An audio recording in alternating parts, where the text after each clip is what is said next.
Hi guys, welcome to Homeschooling on Mama's Bed. My name is Gwinnell, and if you are new here, I'm homeschooling my 7-year-old son who is in 2nd grade and also my 4-year-old daughter who is in preschool. Today we are going to talk about my 6-week update. Man, I cannot believe that we have already gone through 6 weeks of this school year. It's insane. And you might be thinking, it's kind of early. It's mid-September. How am I 6 weeks in? Well, I actually started at the very beginning of August. And my son is going to have a few extra weeks off that maybe your kids might not have off. For example, my sister is coming into town at the end of September. She lives in Switzerland with her kids. And so it's a treat when she does get to come to the States and visit. And when she comes, we're not doing school. We're having fun. We're playing. We're exploring. We're going to do so many great things. And we're going to eat a lot of Swiss chocolate. I hope you're jealous because I'm jealous of future me. Present me is jealous of future me. That being said, so we needed to start at least 2 weeks earlier than our school district would have started so that we could have those 2 weeks off. I'm not super concerned with staying in the same time frame as my school district, but my son is, because he did go to public school for 1.5 years, and he has so many amazing friends that I love their parents, and he loves the kids, and I want him to continue these friendships during the summer. So I do want their summers to align to a point so my son can have a lot of fun. So for him, we try our hardest to make sure that those time frames align. Anyways, back to the point. Our 6-week update. Are you guys ready? Here goes. The first thing that I want to cover are adjustments that I needed to make. And there are a good amount of them. All right, so just stay tuned. Number 1, do you guys remember in my planner flip through video, which if you haven't watched, I hope you pause this and go watch it and come back. Okay, assuming that you've had a chance to watch this, I don't know if you guys remember my very in detail, very scrutinized plan schedule, if you will. It's kind of tricky to see just with lighting because I do have it in a page protector, but I'll put it as close to you as I can. See, I've got pretty detailed stuff here. We have a Monday schedule, we have a Friday schedule, we have a Tuesday through Thursday schedule, and that's all because my mom homeschools Tuesday through Thursday science and social studies. Monday, she doesn't teach. And Friday, I don't teach a lot. And so that being said, we just have kind of a different schedule every day except Tuesday, Wednesday, and Thursday. And you know what happened? I just threw that out the window because I just came to a point where I realized the curriculums would say, oh, this is supposed to take 20 to 30 minutes.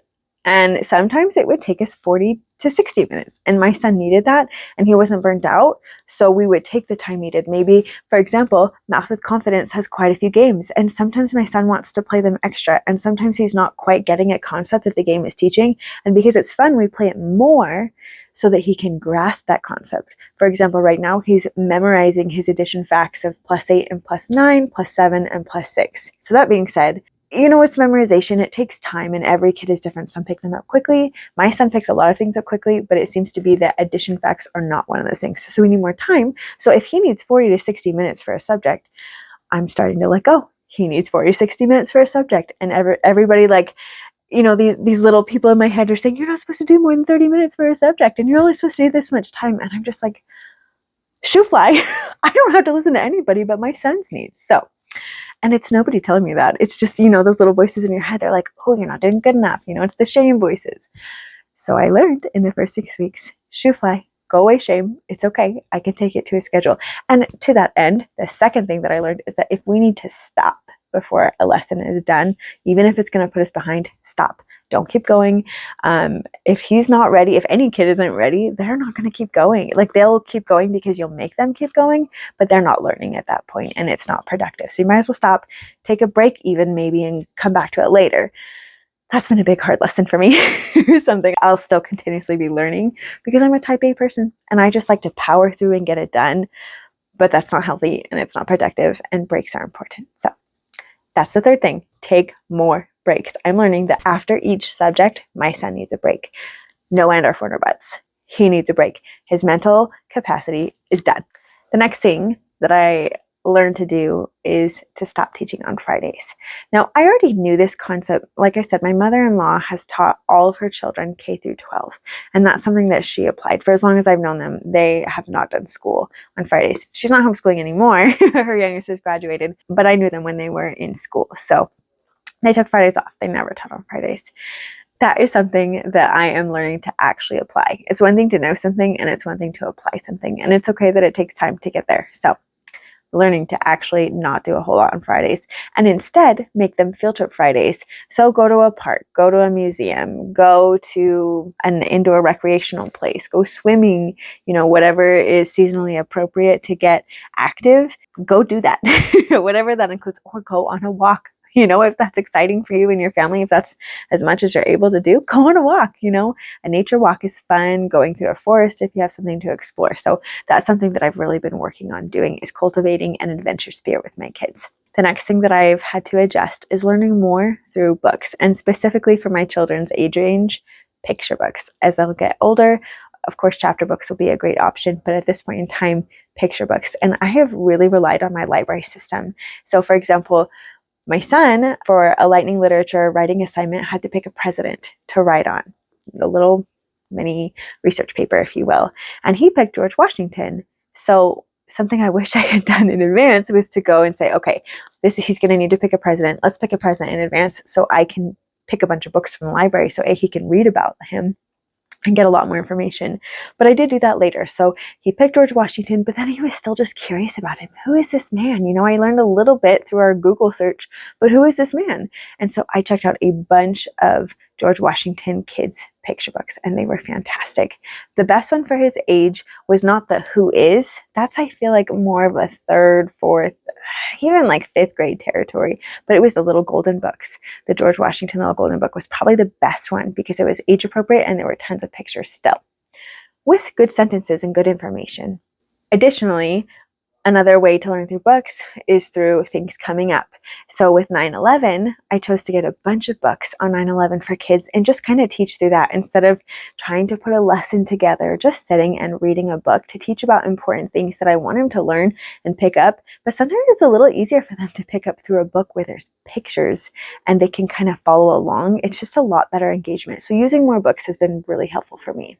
Next. So you guys know, if you watched my planner flip through, that I do an art project every Friday.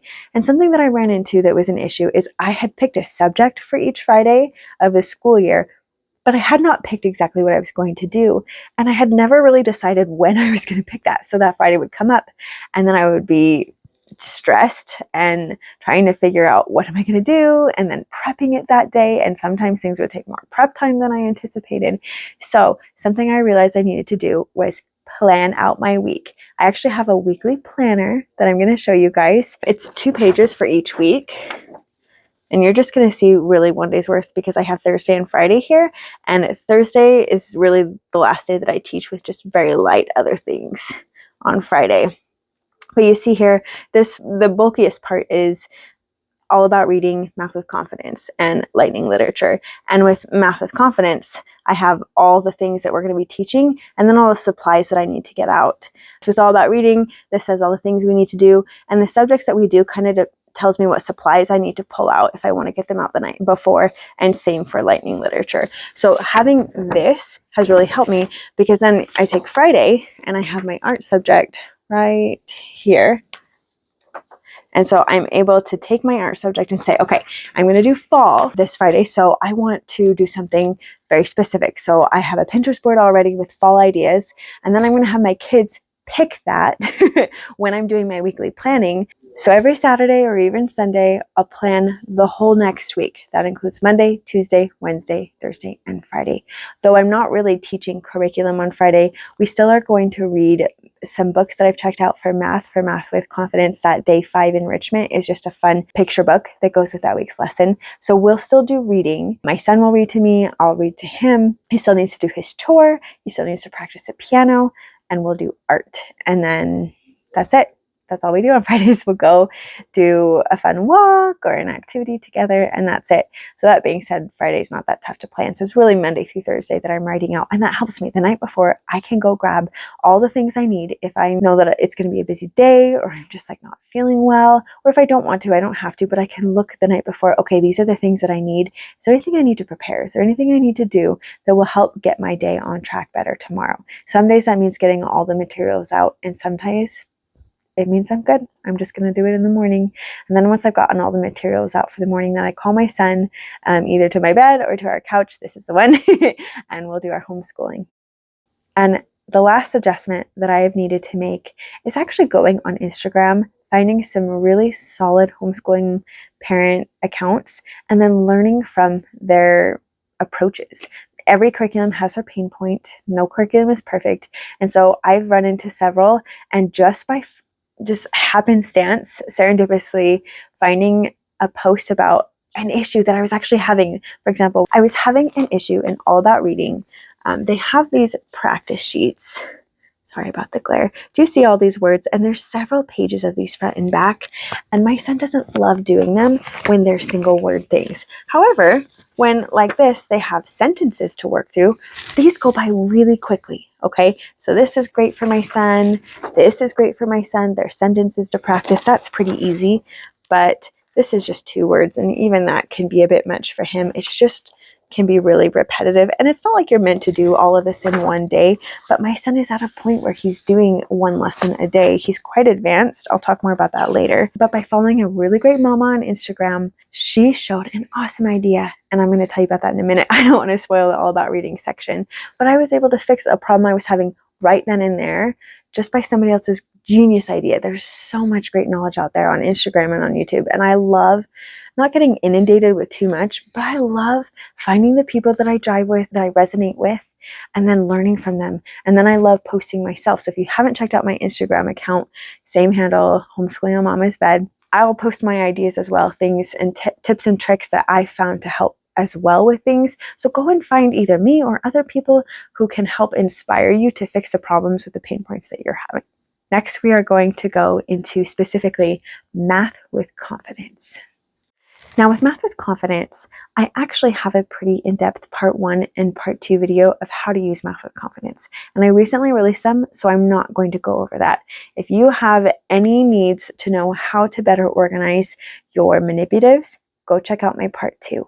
If you want to know how to organize a binder with all of the masters, check out my part 1.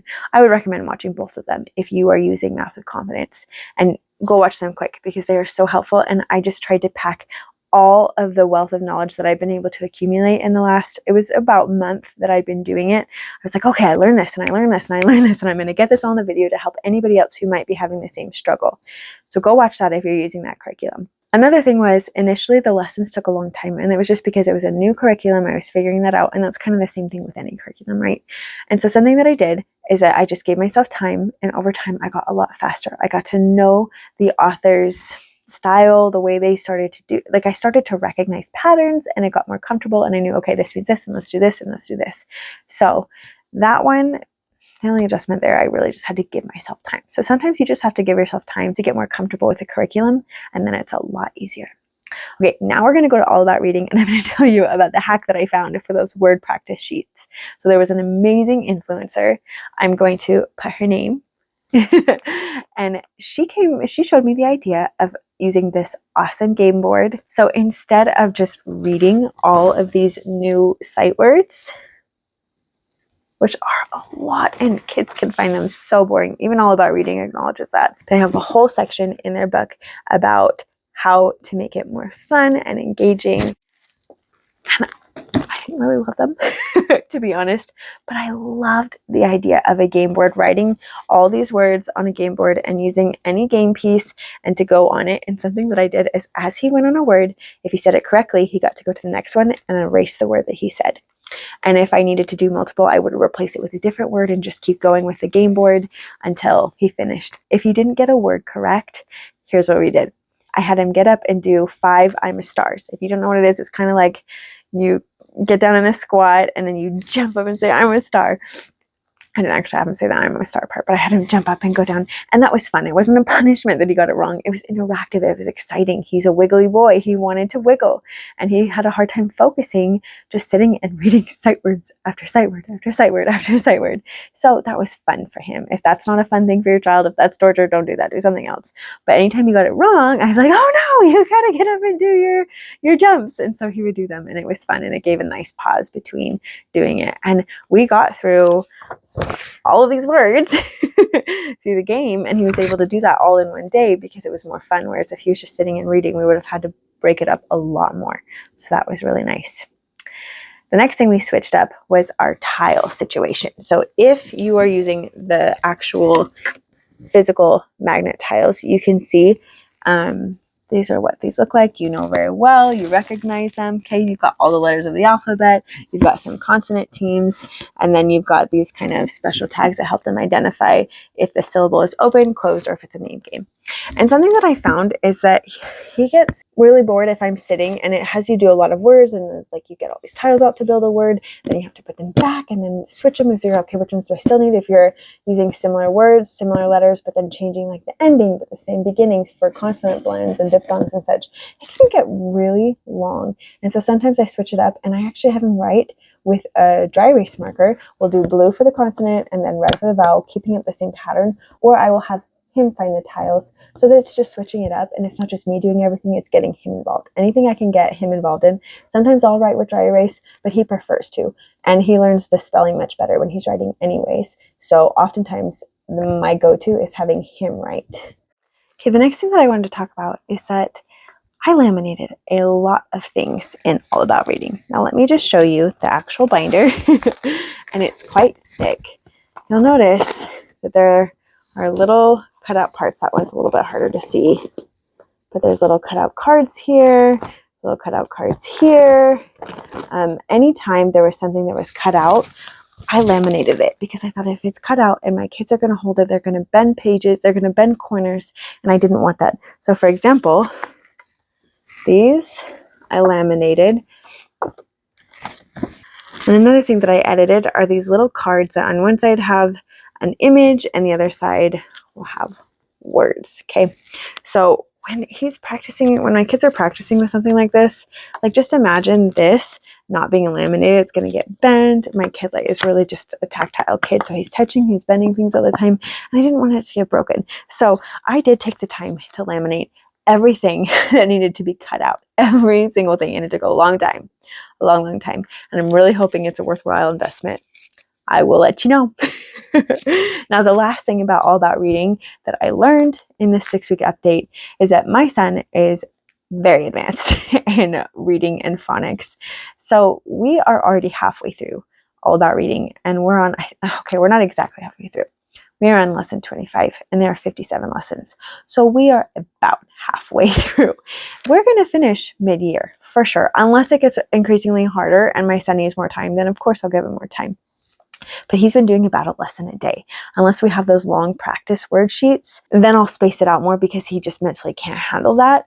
But mentally, he knows what he's doing. He picks up on it very quickly. I've had him read out loud for 20 minutes a day since he was in kindergarten. So I think, honestly, that in conjunction with just how his mind works, he's picked it up very quickly. He's doing a very good job, and he just doesn't need that time. In other subjects, he does, but we're going to be on level 3 before we know it. So that is the next adjustment that we've had to make with All About Reading. Now we are going to switch to Lightning Literature. The first change that I made with Lightning Literature is there are so many amazing books that I have compiled a list of my son's favorite books so that we can buy them at some point. We've actually gotten a list as well for Math with Confidence. They have a great book list, and some books are great for my son and some are flops for him. So the ones he loves, I write down so that we can know, and we also do seasonal books as well, like what's his favorite fall book since we're in fall, and if there's any other fun book in any other category like history, whatnot. We write them down so that when I'm ready to buy these books, I know exactly which ones are his favorites. So making a book list actually started with Lightning Literature because we just, like, the first handful of books he just loved so much. We're like, okay, we need to be making a book list of books to buy for him. And he's excited about them. If my son's excited about reading, I'm all for it. The second thing that I have adjusted are the materials. So number 1, each week the child is instructed to compose a paper. First, they need a place to draft out their ideas. We will typically just orally brainstorm them together, and my son typically remembers them, but if you need to write them down somewhere, that's fine. Or even like a whiteboard where you could have them jot down their ideas, or you could jot down for them, that's fine. That's usually day 1 and 2. Day 3 is writing a rough draft, and the author of Lightning Literature does not want you to write the rough draft in the same place that their final draft is. And now that I'm a little bit farther in, I can understand that. I didn't really get it before, but it would get so cluttered having two versions. Just having that one final version in a book that they keep and can look back on and collect, that's actually a lot more organized when you're working with an entire year's worth of compositions. So what I ended up doing for the rough draft is getting this book. It is fairly thin. My son actually has an example of his last draft that he wrote. So it is handwriting paper. This one is actually 1/2 inch. So as you can tell, it's pretty thin paper and it rips out pretty easily. And I did that on purpose because I actually want him to be able to rip out the paper so that for his final draft, he has it a lot closer and he's not dealing with two clunky books as he's trying to write his final draft. So then for his final draft, I was actually able to find a composition book with handwriting paper in it. I found this on Amazon. It was a pack of 4. And so he is so excited about it. I'm so excited about it. The regular composition was just not age appropriate for him just yet. So this is amazing. Okay. You can see this. For a long time, I was floundering. I wish I had known this in advance. So I hope this can help anybody who is considering Lightning Literature. I highly suggest a book like this where you can easily rip out a page and then just throw it away. You don't need to keep it. You can recycle it as soon as they're done. You could keep both sides if you want to, have them right on both sides and throw it away, however you want to do it. I just have my son recycle the page when we're done because the ultimate one is here.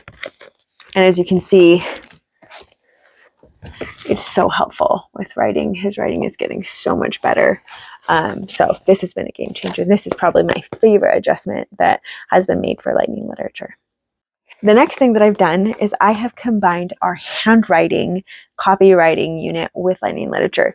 And the reason for this is because he actually has a lot of writing that he's doing in Lightning Literature. I didn't realize how heavy of a writing curriculum Lightning Literature was. If I'd known that, I probably wouldn't have planned on doing quite so much copy work. So we only do copy work on Monday, which that just means he picks his favorite sentence of the book we're reading from Lightning Literature. I say, okay, after you've read this book, find your favorite sentence that has at least 5 words in it.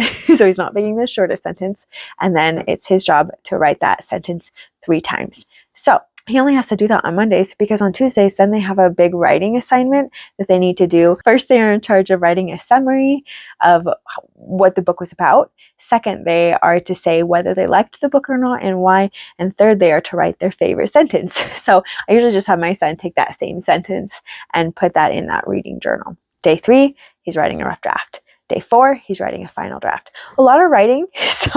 And day 4 is all copy work of a lot of writing. And day 3, I just think that it's just such a heavy day that adding actual copy work when he's already doing it 3 other days, not worth it. So we only have one exclusively copywriting day, and that is our Monday day. So that's a big adjustment that we made.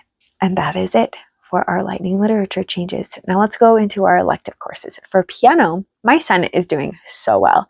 Now, if you watched my curriculum picks, I talked about how we'd started our piano curriculum last year, and it just wasn't a good time. It wasn't a good time because he wasn't ready.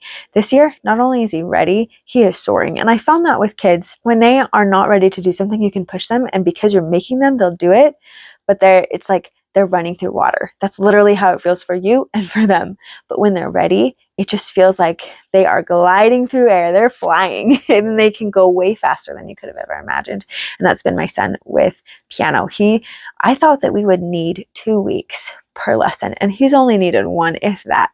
In the beginning, he was memorizing it by 1 or 2 days. So it was obviously too easy. Now it's getting a little more complicated. He's having to work more with tempo. So that being said, it is taking a little bit more time. But he's doing a really good job. A week is a good pace. So I think that just like All About Reading, we're going to need a new book sooner than anticipated. The same will be true for piano. He's going to need a more comprehensive, first piano book. This was like a mini beginning book, but he'll need a more intense first piano book. So we're going to be on the lookout for that. Next is our gospel unit. Now, I am a spiritual person, but I also I don't want to be someone who's like, off-putting to secular homeschool mamas. I want to be welcoming to all mamas. I want secular mamas here and I want spiritual mamas here. So typically I'm going to separate. I'm going to have videos just for my spiritual stuff, and I'm going to have videos for pretty much everything else. This is an exception because I'm talking about adjustments that I'm making, and our gospel study is a curriculum that we're doing. So I'm going to talk about adjustments. Feel free to fast forward if you don't want to listen, but it's not going to be preachy because that's not the kind of person I am. That being said, so in my faith, it's probably different from yours. Even if you are religious, there are so many faiths out there. I didn't really have a curriculum I was going for, but my faith already has a yearly lesson plan, if you will, of the scripture that they're working on. And so that being said, I've just been drawing upon that. There are some cute videos that I've been showing them, and I've also been showing them videos specifically from that curriculum, and it's called Come Follow Me. So there are specific videos for kids that are animated and everything that I've just been showing them that week. And there's like maybe 1 or 2 that week. And to supplement beyond that, because I feel like videos, when it comes to things like gospel, it's so old and detached from today's life that I feel like videos are the best way to teach at such a young age. So that's what I do. I find videos that are applicable to me. Now, just because the curriculum that I'm using is Come Follow Me, that's not going to be your curriculum necessarily. So you have to find whatever works for you and your family. That's just an example for me. Okay. Now, moving along to mindfulness.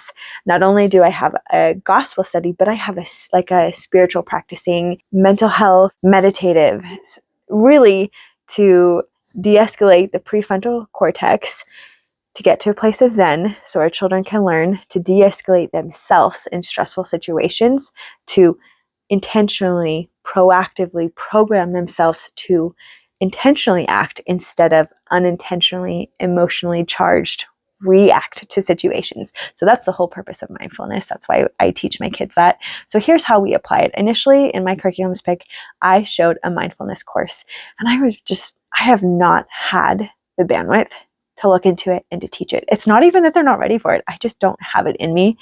I'm too busy and overwhelmed with what I do have going on. So what I have just instinctually felt is right for my kids at this time. And I feel like moms, we have those instinct, dads, you have those instinct of what your kids need. And so I'm following that instinct and the need to protect my time and my efforts. It seems to be what's best for me and what's best for my kids to go a sidestep. So we are detouring. This is what I've changed here. I have been doing, we sit down in a circle, crisscross applesauce, and we do deep breaths. We do in for 4, hold for 4, out for 4. In for 4, hold for 4, out for 4. And I kind of go like this, hold, and then out. And that helps my kids. So we do that maybe 5 to 10 times. It depends on their attention span and how I am doing in the moment. Sometimes it's 3 times, but just to at least get a few deep breaths in, because we all need to get our chi back, right? And then after that, we go around and say affirmations.